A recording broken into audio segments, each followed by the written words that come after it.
हम लोग बड़े कम समय में दूसरी बार मिल रहे हैं। इस दौरान में कुछ ऐसे इश्यूज़ हैं, मैं समझता हूँ जिसके बारे में आपसे बेहतर कोई नहीं बता सकता। हमारे यहाँ 2 चीज़ों पे बहुत चर्चा होती है कि ये आंतरिक जो घटनाएँ हैं, ये सिर्फ़ आंतरिक हैं और ये लॉ एंड ऑर्डर का समस्या है। चाहे हमारे देश में पाल भर की घटना हो, चाहे बिहार का चुनाव हो, चाहे बॉलीवुड के अंदर का मामला हो, चाहे ड्रग का माफिया का मामला हो, चाहे कंगना रनौत के ऊपर अटैक हो, और अभी हाल में जो संपन्न चुनाव हुए हैं बिहार में, ये हैं तो सारी इंटरनल घटनाएं, लेकिन आप जिन बातों को कहते रहे हैं कि इन सब का बाहरी ताकतों से, भारत विरोधी ताकत जो देश के बाहर हैं, उनसे सीधा संपर्क है। हम पालघर से, अर्नब गोस्वामी की घटना से, हम बॉलीवुड से, हम ड्रग कार्टेल से, और बिहार का चुनाव और महाराष्ट्र की सरकार जो कुछ कर रही है, इसका विदेशी क्या लिंक है और कौन लोग हैं जो इस पूरे मामलात में इतने इंटरेस्टेड हैं कि आज जब अर्नब गोस्वामी को बेल मिलती है तो उनके अंदर एक सन्नाटा है। तो आंतरिक सुरक्षा कैसे बाहर से कनेक्टेड है, इस पे मैं आपकी बात जानना चाहता हूं।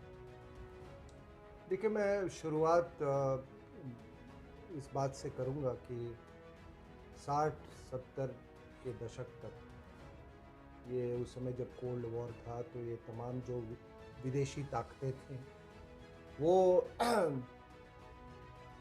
असैसिनेशंस करवाती जी, थी, जी, पॉलिटिकल असैसिनेशंस। जी। आपने पढ़ा होगा, सुना होगा कि सुकार्नो पर किस तरह से उसको असैसिनेट करने की कोशिश की गई थी। चाउवन लाई जब बर्लिन कॉन्फ्रेंस में गए थे इंडोनेशिया में, उस समय उनका जहाज को डिस्ट्रॉय किया गया था, लेकिन वो उनकी किस्मत थी कि उस जहाज पे वो नहीं बैठे। मोसादेक जो ईरान के थे प्राइम मिनिस्टर, उनका भी असैसिनेशन करवाया गया था। वो तो अभी खुल के आ गई है बात। उसके बाद मैं ये कुछ चंद एग्जाम्पल दे रहा हूँ। हाल की घटना है ये गद्दाफी की, सदाम हुसैन की। तो ये पहले क्या होता था कि ये पॉलिटिकल, वहाँ की किसी देश की राजनीति बदलने के लिए वहाँ पॉलिटिकल असैसिनेशंस होते थे। केनेडी, जॉन एफ केनेडी का, वो भी एक पॉलिटिकल, हाँ, वो आंसर जी। आंतरिक नहीं था, वो कहीं बाहर से, यस, उसी के यस, पहले यस। वो क्यूबन क्राइसिस हुआ था। उसके बाद आपको याद होगा ये अफ्रीकन कंट्रीज में तो कई ऐसे असैसिनेशंस करवाए गए। और ये आप आखिर क्यों चाहते हैं, ये सबसे बड़ी बात है कि आप क्यों ये असैसिनेशंस करवाते हैं, ताकि आपकी जो मन लायक सरकार हो वो वहां पे स्थापित हो सके। क्यों स्थापित हो सके? क्योंकि आपके स्टेक्स बहुत हाई। कौन से स्टेक्स? आर्थिक स्टेक्स। अब जैसे मोसादेक का था, भाई ब्रिटेन का कहना था ये सारा तेल वेल तो हमने खोजा है, हम निकाल रहे थे, उसने नेशनलाइज कर दिया एक दिन, तो उसका असैसिनेशन अटेम्प्ट हुआ। उसी तरह जब अरब इजरायली क्राइसिस थी, तो आपको मालूम है किस तरह से अनवर सदात और इजिप्ट में ये सारे असैसिनेशंस हुए। और अगर आप भारत में आए, अब जब लोगों में परिपक्वता आ रही है, अवेयरनेस। लोग समझ रहे हैं। पहले हम लोग बहुत भोले लोग थे, इनोसेंट थे इस मामले में, लेकिन आपको मालूम है सुभाष चंद्र बोस को किस तरह से रास्ते से हटाया गया। उसके बाद आप देखिए, जस्ट आज़ादी के बाद ये आपके श्यामा प्रसाद मुखर्जी को पॉलिटिकल आज असैसिनेशन। तक उसका कुछ पता नहीं चलता है। ये वो वैसे सबको पता है, लेकिन कोई बिल्कुल कोई साफ सी बात है कि उनको रास्ते से इसलिए हटाया गया क्योंकि जो तमाम जो ताकतें थी, उनके कोई स्ट्रैटेजिक इंटरेस्ट थे कश्मीर के ऊपर में।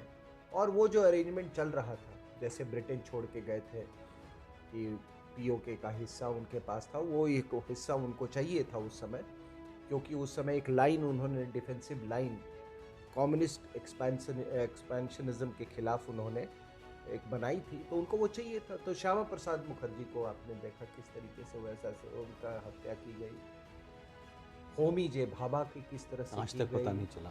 पंडित दीनदयाल उपाध्याय की किस तरह से ये ये हुई, हत्या की गई, लाल बहादुर शास्त्री।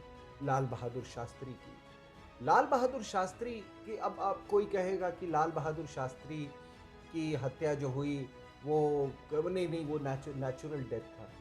चलो आपकी बात हम मान लेते हैं कि मैं एक कॉन्स्पिरेसी थियरिस्ट हूँ, और आपके मित्र ने तो किताब भी लिखी है जी जी जी जिसके जी ऊपर जी में जी है। जी जी विवेक अग्निहोत्री। तो मान लीजिए हमको आप एक वो कॉन्स्पिरेसी थ्योरिस्ट, थोड़ी हाँ देर के लिए मान हाँ लेते हैं, हाँ, लेकिन बात कहने का अधिकार और उसका रीजन देने का अधिकार लेकिन तो है। उसके बाद जब वो कमीशन बैठती है उनके जांच के लिए लाल बहादुर शास्त्री की डेथ के ऊपर में, तो आप देखिए कि विटनेसेस को किस तरीके से धीरे धीरे एलिमिनेट किया।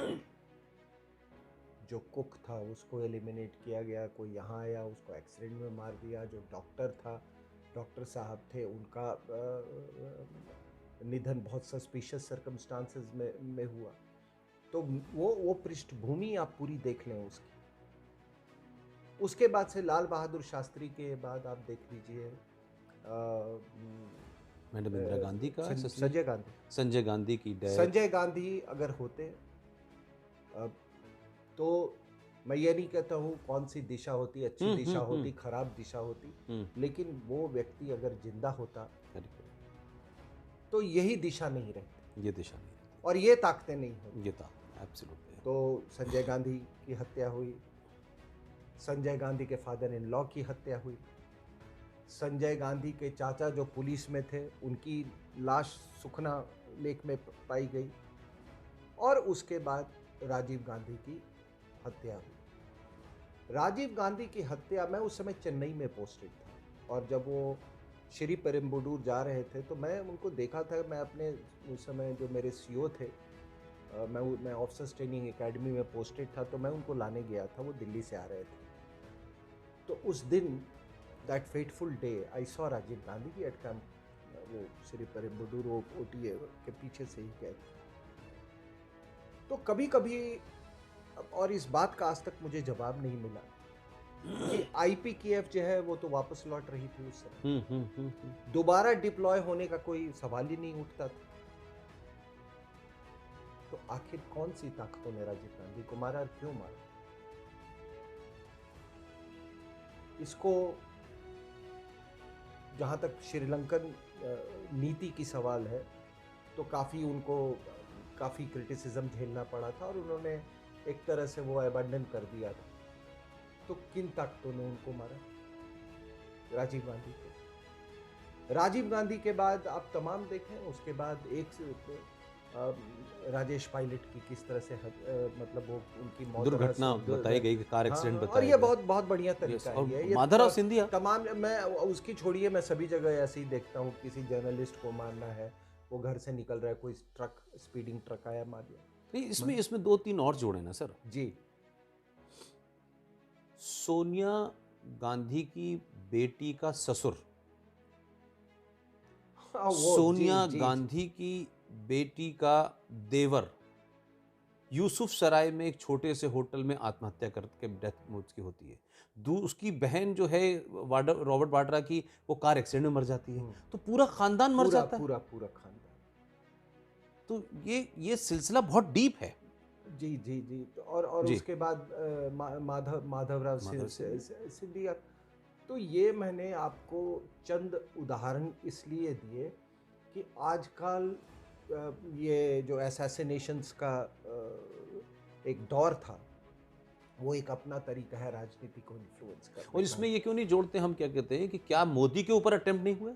बिल्कुल, इसका मतलब है कि वो ताकतें, Modi was a potential challenge for them. जिस अक्टूबर 2013 की बात है, आप तो वहां, मैं उस समय वहां पर उपस्थित था, मैं गांधी मैदान में था उस समय। That's right. जब ये बम जब वहां पे फट रहे थे वहां पे। तो आप देखिए कि ये एक असैसिनेशन एक फैसेट है, एक पहलू। दूसरा पहलू है कि आप पैसे से, हथियार से आप अपने टारगेट कंट्री में मनचाहा सरकार लाने में आप उसको इन्फ्लुएंस करते हैं। और ये बात मैं बड़ी जिम्मेदारी से कह रहा हूँ, क्योंकि मैंने अपनी सेवाएं इंटेलिजेंस एजेंसीज में यस दी यस, वो हैं। पूरी दुनिया ठीक है जानती ना? है सर। तो बहुत सारे, मैं नाम नहीं लूँगा, बहुत सारे देश हैं जहाँ पे चुनाव को इन्फ्लुएंस किया गया। आप उसके उसके वो छोड़ दीजिए, आप अपने नेबरिंग कंट्रीज में ले लीजिए।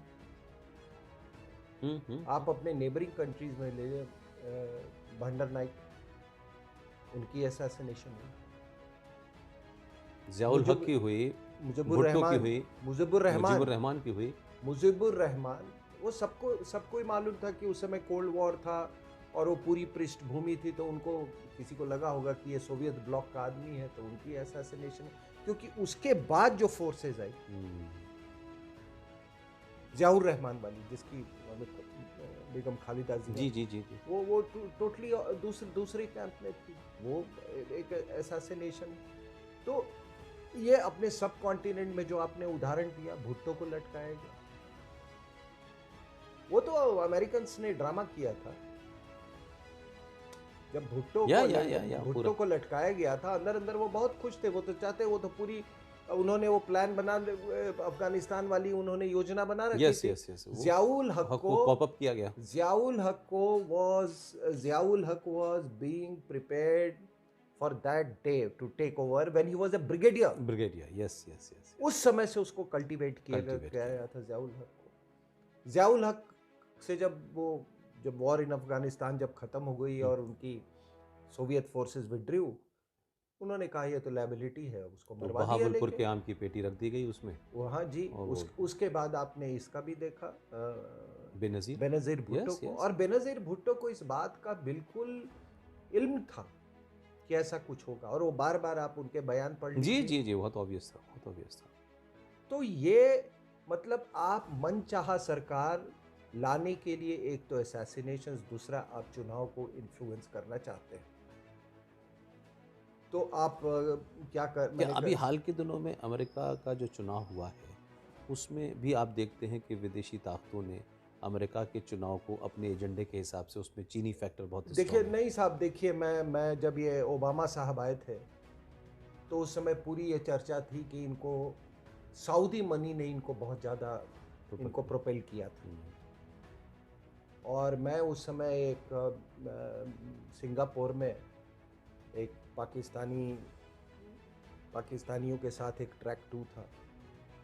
तो मैं उस समय पाकिस्तानी लोगों के वो उसमें वो भी था आपका, उस ट्रैक 2 में वो जो इनका इंफॉर्मेशन मिनिस्टर था, वो जर्नलिस्ट मुसाहिद हुसैन। हाँ, अच्छा, मुजाहिद हुसैन। हाँ, हाँ, वो भी हाँ, था। जी जी जी।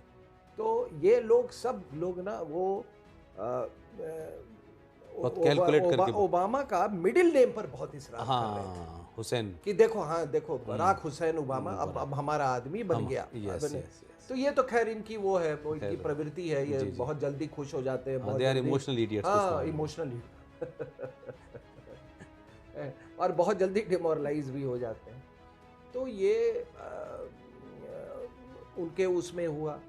आपको मालूम है, ये रशियन फैक्टर का बहुत चर्चा में थी पिछले चुनाव में, और इस बार चाइनीज फैक्टर का है। और ये मतलब कोई भी एक आदमी जिसको थोड़ा सा भी सेंस है, वो ये इस बात को कैसे नकार सकता है कि चाइना के जब इतने हाई स्टेक्स हैं अमेरिका में, जब से वो ग्लोबलाइज उसमें आया, ग्लोबल ट्रेड और इसमें शामिल हुआ, और जब जैसे जैसे वो यूएस और चाइना का dependence, US dependence over China, I am not talking about interdependence, वो इंटरडिपेंडेंस धीरे धीरे डिपेंडेंस पे वो कर रहा है। अब उनके पास, आपको मालूम है कि उनके डीप पॉकेट्स हैं, आपको मालूम है, ये बिल्कुल, ये सबको इस बात का ज्ञान है कि कौन से अखबार वहाँ पे, कौन से मीडिया हाउसेस अमेरिका में चीन ने उनको कब्जा कर लिया है उन पे। सर, आप चैन के वहाँ की बात कर रहे हैं, यूएस की, भारत के अखबारों को इस मिडिल बीच क्राइसिस में फुल पेज एडवर्टीजमेंट दिए गए सर चाइना। मैं तो आप देख लो ना इसको, हिंदू वाला तो हिंदू, आपने देखा है, yes yes Hindustan times, yes yes yes, full page Hindustan advertisement. Times का। तो ये समझ लीजिए कि ये समझना, ये मान लेना कि चाइना वो इन्फ्लुएंस नहीं करेगा, देन चाइना इतनी ऊपर तक वो नहीं पहुंच सकता, इतना वर्चस्व नहीं हासिल करता जब तक कि उसके पॉलिटिकल लिवरेजेस नहीं होते। अब वो अभी जो कैंपेन चला, आप मतलब ब्लैक्स ऑल्सो मैटर, या ये वाला जो कैंपेन चला, इसका हिंसक रूप था। एक तरह से वो पूरा व्हाइट हाउस को वो थ्रेटन करने लगे। लेकिन फिर भारत में भी आपने देखा मुस्लिम मैटर्स करके शुरू हो गया, हाँ फौरन उसकी जी कार्बन जी कॉपी बनाई। जी जी लेकिन जी। मैं आपकी बात को घुमा के वापस लाना चाहता हूँ। क्या महाराष्ट्र में जो कुछ हो रहा है, जो सरकार वहाँ, क्योंकि आप शुरू से कहते रहे हैं कि महाराष्ट्र में जो सरकार का कॉम्बिनेशन बना है, ये पूरे तौर से खाड़ी देश और पाकिस्तान में जो गुर्गे बैठे हुए हैं, उनके पैसे से फंडेड ये सरकार बनी है, उनकी सपोर्ट से ये सरकार बनी है, जिसमें आप दाऊद का नाम बहुत ओपनली कहते हैं कि ये सरकार के पीछे वो ताकतें हैं। उन ताकतों ने, आप दो दो बड़ी घटनाएं देखें, उन ताकतों ने किस तरीके से महाराष्ट्र में एक चैनल के मालिक को टारगेट किया, एक हीरोइन को टारगेट किया, यानी जितनी भी नेशनल वॉइसेस थी, राष्ट्रवादी आवाज़ें थी, उनके खिलाफ ये सरकार ने काम किया।